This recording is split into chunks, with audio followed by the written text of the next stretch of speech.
and this is Shane Talbot. Our company is called Talbot Teas. We are seeking $250,000 in exchange for 20% equity in our company.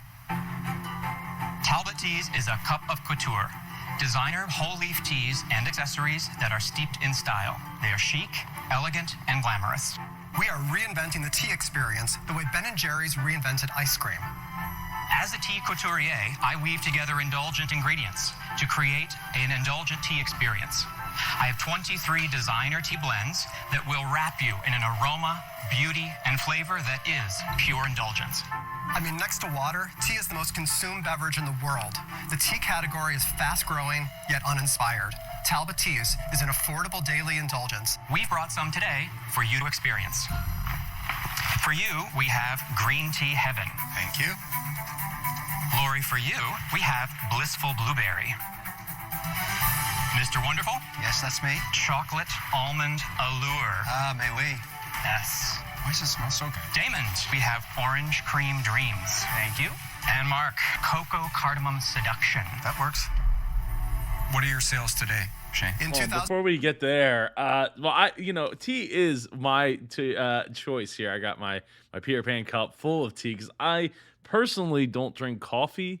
It's just not. It just never has appealed to me. The smell or anything like that, or the taste or anything like that.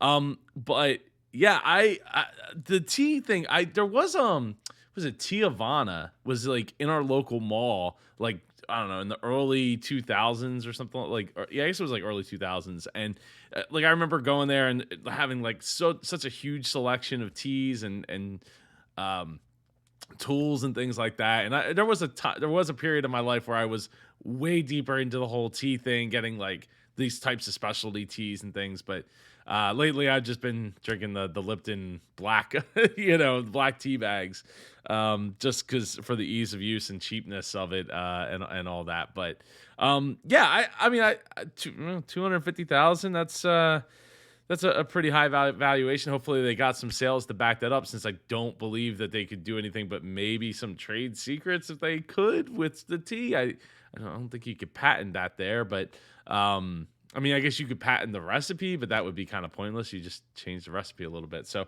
yeah, I'm interested to see what they got going on, and we're gonna check out their website at the end here. In the meantime, go and check out shopsuperjoe.com. Get yourself a super apparel, t-shirt, hat, books from me, masterclasses, masterminds, and all that over at shopsuperjoe.com.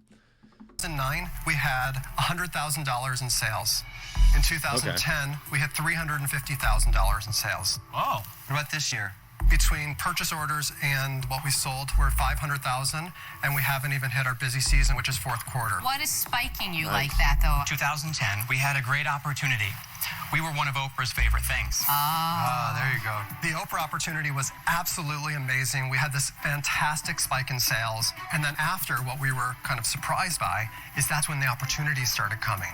So all of a sudden, we had all these department stores and gourmet grocery So stores. the retailers, the distributors started retailers. calling. That led to our first QVC appearance. Did you see Lori there? I didn't see her there at the time, but I certainly knew she was there. How did that go? It was a success. We were just invited back, and they added 5 new items. So the first purchase order was for $20,000, and the second purchase order was for $200,000. So you guys are kicking ass. I mean, you're kicking ass and taking names, right? Yeah, that's some big deal. Anytime you get 10x, shout out to Grant Cardone. Depending how you feel about him, but the whole 10x thing is that is a sign that you are on to something, right? When you can go and make that happen. So it's one thing to get that that press, that like, oh, we won this award, or we did, but it's like, what do you do with it next, right? And that exposure enables you to have something. So then once you get that exposure, it's like, okay, now we actually have to have something that people want, because if they don't actually want it, then they're not going to reorder. And the great thing about a consumable is you are potentially going to have people go and reorder. Now, hopefully they have somewhere in the vicinity of 60 to 80% of those people reordering, maybe because tea doesn't last forever. It does go bad. Bad or stale. And I'm sure somebody in the comments is going to say, "Oh no, you just have to do it this way or something." But in my experience, it can go stale. But I've drinking I've drank old tea. It's not really that big of a deal to me personally, but yeah, you gotta be ready to pounce. So they had that inventory, they were able to get it up, and then they were able to open those doors and really knock it out of the park. So that's ding ding for them. Right. Why are you here? We are here because we need help to capitalize our growth. We are on a growth trajectory, and we've been doing this ourselves. But we don't just need the money. We are looking for someone to help with the distribution. Guys, talk to me about your margins a little bit. On 500,000 in sales so far this year, how much profit have you made on that? We're currently at a 50% profit margin, and we don't even believe that we've hit scale. Before you pay yourselves, right? Correct. How much is it? Most of the tins that you see with 30 servings in each range anywhere from $10 up to $15. Retail. That's it? Is that the premium side of the tea category if I look at other pricing? That is the higher end. Have you tested your price point to raise it up even higher? We have not yet. Actually, if there's anything that we go up against each other about, it's about the price point. You think it should be higher? I tend to be somebody who likes luxury. You want it higher? I hear you. He's the business guy. Perfect. This is like the Dolce & Gabbana of tea guys. How much money have you raised, and is it your own money, or do you have external partners? We've invested $300,000 of our own money in the business. Wow. So you guys, you believe. We do believe. Just the two of you and your 50-50 partners? Yes. So what do you do when you disagree? We've worked out a system. What's the system? I win. Shane is always right.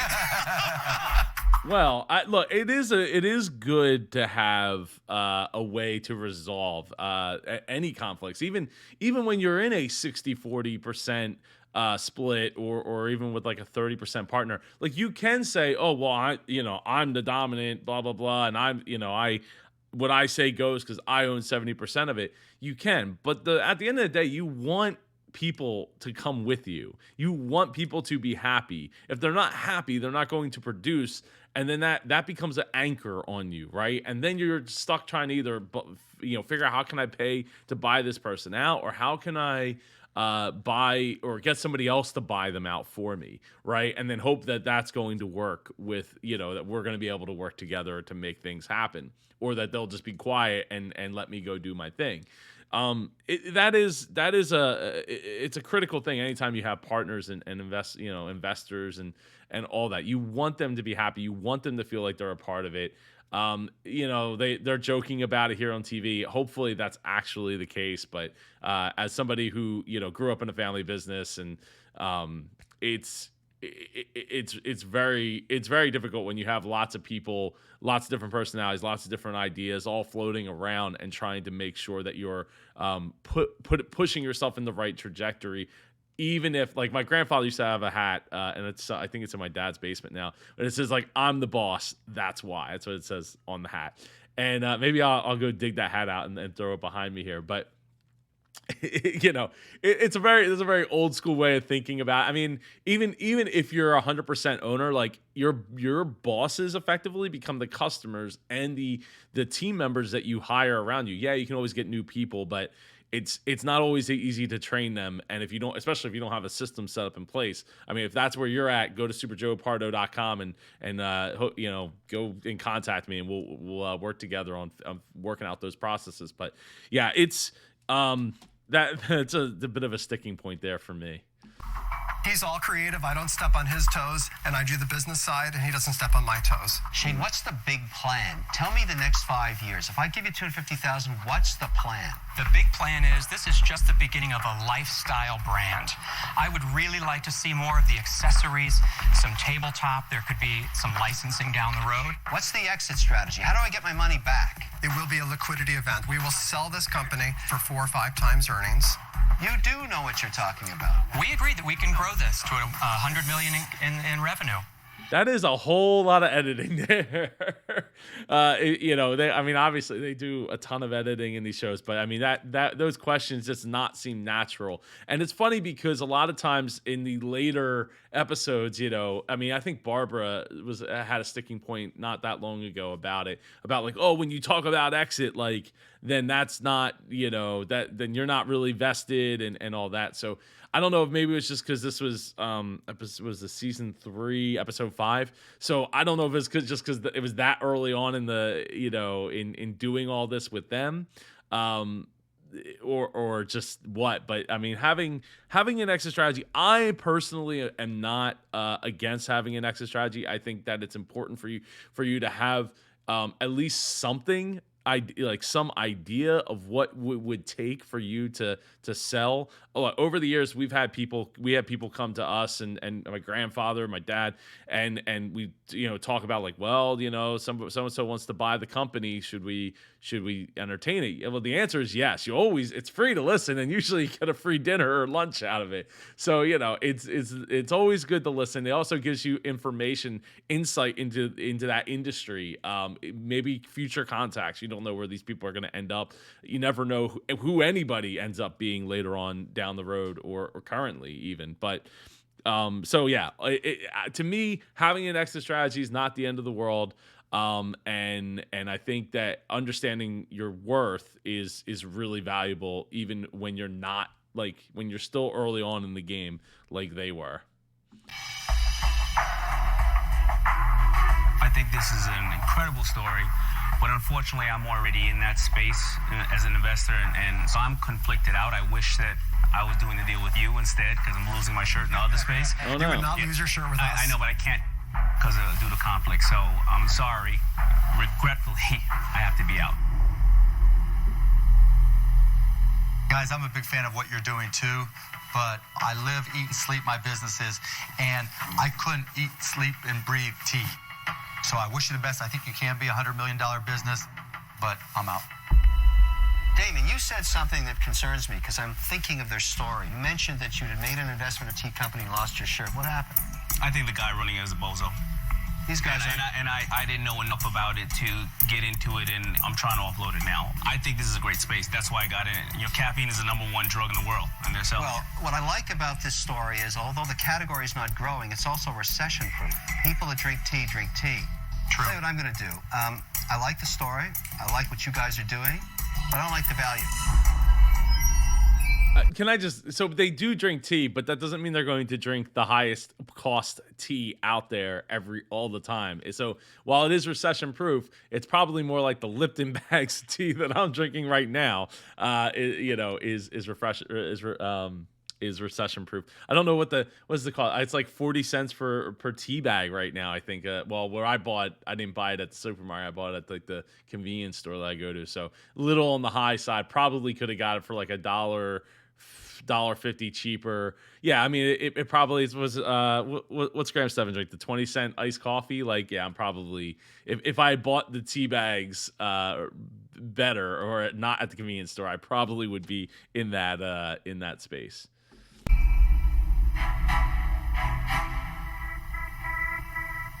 It's one of those not easy deals, which always troubles me because viscerally I love it to just say, buy it. Go with that feeling. Go with that feeling. Trust your instincts. I have an offer for you. $250,000, but I want 40%. Whoa. Negotiate. Wondering if there's any other offers on the table? I don't know, guys. I love the product. You guys are great. I hate to agree with Kevin, but I think the valuation and his numbers are about where it needs to be today. I mean, you could prove us wrong in 2 or 3 years, but today, that's where I would see it. Even at $1 million in sales by the end of this year? Yeah, because you're going to make about $150,000, $200,000 at the bottom line. I'm giving it full value. I'm out. Okay. That's tough. I feel like Robert could have been a good fit there for the high end, the high end sports guy that he is. But Kevin's deal isn't terrible, but if I'm Steve and Shane, like, I mean, Mark said it best, is probably foreshadowing for later on in the episode or the pitch, but I would be looking for to push him down, probably like make him a 33rd partner, and go from there. But I mean, that does create who's in charge of what all over again. But yeah, giving up 40% would be tough. I can't see them wanting to do that. To be an Oprah gift pick, and I know how that jumpstarts your business. I'm not convinced that doing this at the valuation that you've given would be the right deal for me. And so for that reason, I'm out.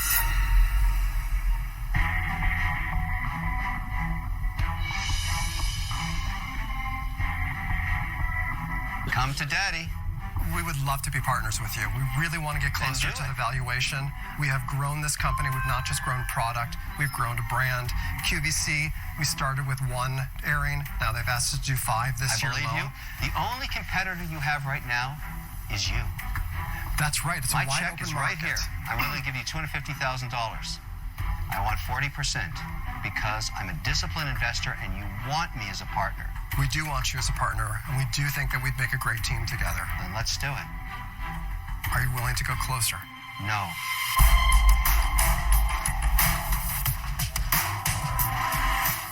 This is your moment right now.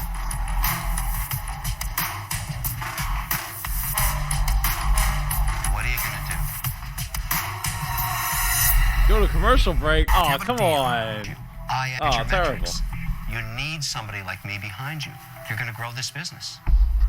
So we are rock star creators and visionaries, and you're a rock star businessman. We'd like to know if you'd meet us maybe halfway between the 20 and the 40% and maybe do a 30% equity. I rarely, ever change my mind once I make an offer. Practically never. In fact, I can't remember the last time I did because I'm a disciplined investor. Do it, Kevin. Come down. But I'll do the deal at 35% because I really like you guys. All right. Oh, 35%. Oh, Mr. Wonderful, yeah. you've got a deal. Yeah, there you go. Congratulations, guys. I'm really excited. Fantastic. Thank you. This is absolutely great. Thank you. Let's go sell some tea. All right. All right. Absolutely. Thank you. Thank you all very much. Congratulations, guys. Congratulations. You know what these guys are? These guys are safe crackers because they cracked that safe around O'Leary's wallet because I've never seen them open it before.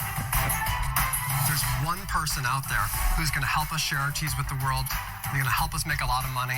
It's Kevin O'Leary. I did not see that coming. I did So not see excited. that coming. Wow. Wow, was that great. Awesome. So let's check out their website here. Steve and Shane, I would love to have you come on the show and talk about your Shark Tank experience and what you've been up to since. Now, apparently, according to all Shark Tank products.com, they were purchased by Jamba Juice in 2012. So what was it, 2009, 2010, 2011? So like a year later, they got bought out and are owned by Jamba Juice, but they still have a website up. So I guess the brand still exists, at least in some form, even though the site kind of seems a little just like as seen as. Talks about their story. I guess can you actually buy the things? Because this looks like blog posts. Oh, it looks like so it's pushing you to Amazon. But this is I'm gonna say that this site is I don't know what is going on with the site. Like they're trying to use the branding, I guess, the Shark Tank power to push a bunch of affiliate links through Amazon, like in a blog or something. I'm not. Let's see. If you click on Find Us, does it at least take you to? It takes you nowhere. Yeah, weird. They do have an Instagram still. Last time they posted was 183 weeks ago. They have 866 followers. A really beautiful grid. Really, looks great. But yeah, so that's about that. I mean, Steve and Shane, again, I'd love to have you come on the show. Just drop a comment down below, like Mike Huss. I'm addicted to your videos. Ding, ding. And I appreciate you watching, Mike, and including me in your day and days. It's a lot of fun to get to produce these. And anyway, I hope you have an amazing day. I'll see you in one of these two videos over here. Take care.